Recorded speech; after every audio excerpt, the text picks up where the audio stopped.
Here's a test of this new valve that I bought at Junkyard. You can see I've got it on a 12-volt source. I tested the connector. It's got 12.59 volts coming out here. And got it up to a pump. And with the source turned off,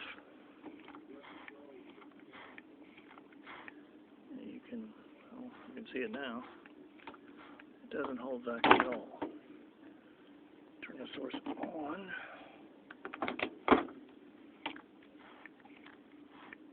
It will hold vacuum a little bit. See?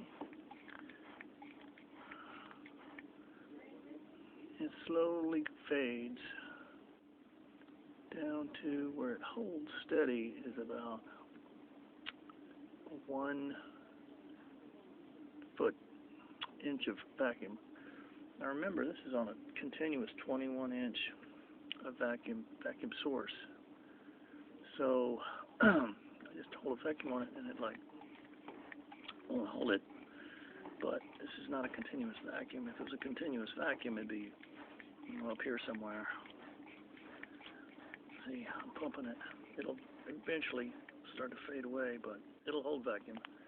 I'll release it with a little valve here, and it goes away.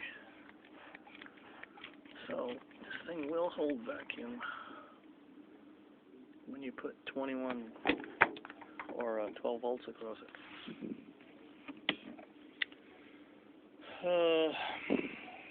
It feels a little warm. I can feel it here, so it's working. Yeah, it's a little bit warm. So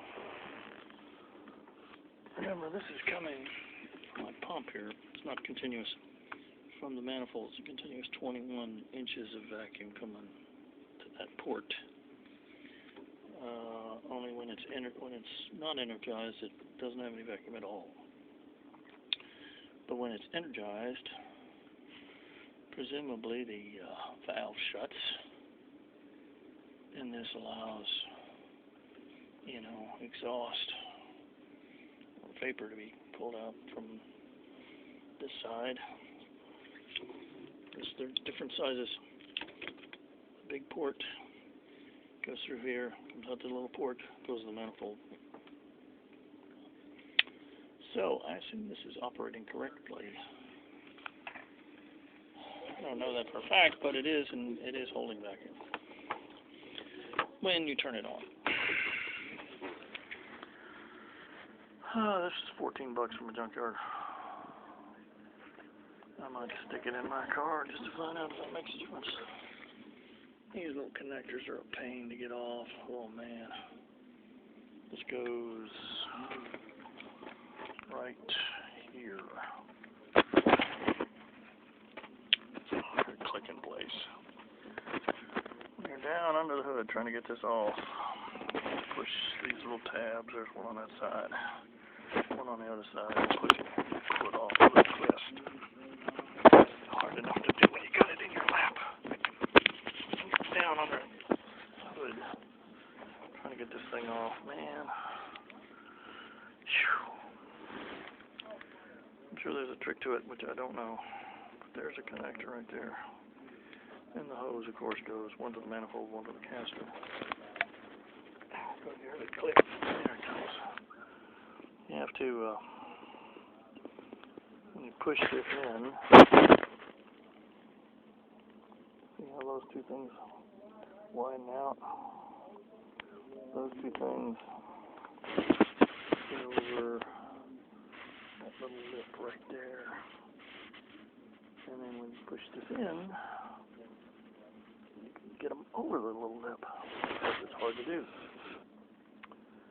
Yes, when you're underneath the car or under the hood, and this thing's on the firewall, you're trying to reach around 4 different things. Grab it hard enough to get it off and pull it at the same time. Very frustrating. But if I happen to break these connectors on my car, I've got these spares. I got 2 sets now. Just take some wire cutters, snip that little piece of plastic, snip that little piece of plastic, that little piece of plastic, that little, and then it'll just pull off. and then put a new connector on the hose. Pull it off the hose, put the new one on, and then use your new connector to connect it to this thing. Anyway, sorry, that's a sideways picture. There's not one that's not sideways. That's what the part looks like. Okay. I guess we're going to find out something. Maybe.